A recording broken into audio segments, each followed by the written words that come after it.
Ed and Lorraine Warren are arguably the most well-known paranormal investigators on the planet. Their adventures into the strange and supernatural have inspired many a peculiar adaptation, with the most recent being the Nun feature film, which involves a spirit that allegedly haunted Lorraine Warren during one of the couple's investigations. Now, for those of you fascinated with the cases that they've taken on, you can get yourselves a very eerie piece of their action by paying their occult museum a visit, and taking a look at all of their findings that they've collected over the years. But for those of you who can't travel to Monroe, Connecticut and check it out, we're returning to our list of the top 5 scary items at the Warren Occult Museum. This time around though, we'll be focusing more so on the collections of items that the Warrens have at the museum, rather than specific objects like we discussed in our part 1. So with that in mind, let's jump in. And at number 5, shrunken heads. One of the most disturbing and fascinating collections that the Warrens have at their museum are their shrunken heads. Often used for voodoo rituals, they claim that many of these heads have been defiled by evil. Shrunken heads, for those of you who don't know, are severed human heads that have been prepared in a particular way to be used for rituals, trophies, or for trade purposes, often associated with the act of headhunting in regions of the world like the Amazon rainforest with various indigenous tribes. They're also used as a means of scaring off enemies.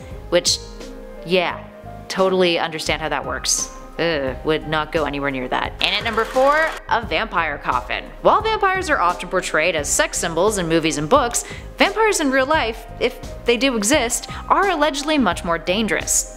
I can imagine why. Inside the museum, the Warrens have a coffin that is said to have been used by a real-life modern-day vampire. On its front, there's a gothic design, and a photograph of Ed taken upon retrieving the coffin. So, what do you guys think? Is there a chance that vampires really exist? Or are they just a fantasy? There have been cases throughout history of humans drinking blood, claiming that the act is life-sustaining, but whether or not their anatomy is that of what a vampire is supposed to be is actually yet to be scientifically proven. Who knows? Maybe the Warrens have stumbled upon something interesting. And at 3, masks.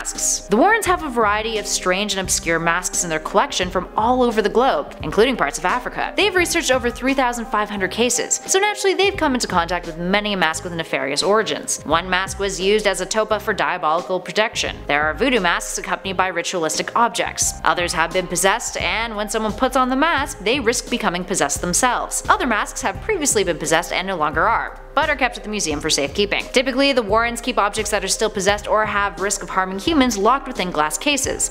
So fear not, friends. Although, safety first. Maybe don't try to put on one of their masks. I also imagine it would not smell good. And at number 2, psychic photographs. Psychic photographs, according to Ed Warren, are a fascinating phenomenon in which a camera manages to capture the electromagnetic energy of a spirit, capturing either just the energy source or the apparition which depicts the ghost spirits. In other words, they're photographs that have ghosts in them. According to Ed, I quote, "The camera is an impartial witness. It takes a picture of what it sees. It's not something that's made up. There are many ways that pictures of ghosts can be taken." He goes on to say that a ghost can actually project its image onto the camera's film by thinking of what it looks like by projecting it telepathically. They bypass your physical eye and go into your mind's eye, or your third eye. Now, some of these photographs are defiled by evil according to the Warrens. They also have other photographs featured at the museum too, depicting heinous acts of Satanism. And for the most part, none of these photographs came in a time when Photoshop actually existed, so who knows? And finally at number 1, children's tombstones. Outside of the Warren Museum, you can snap a photo of yourself with a collection of tiny tombstones.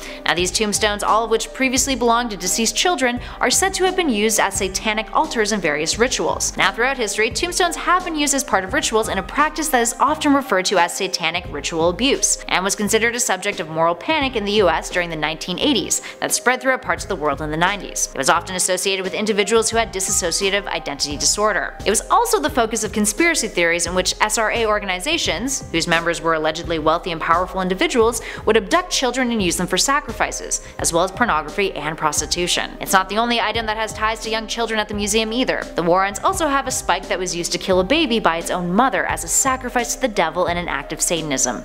Ugh, creepy stuff. Alright, there we have it, friends. Which of these items freaks you out the most?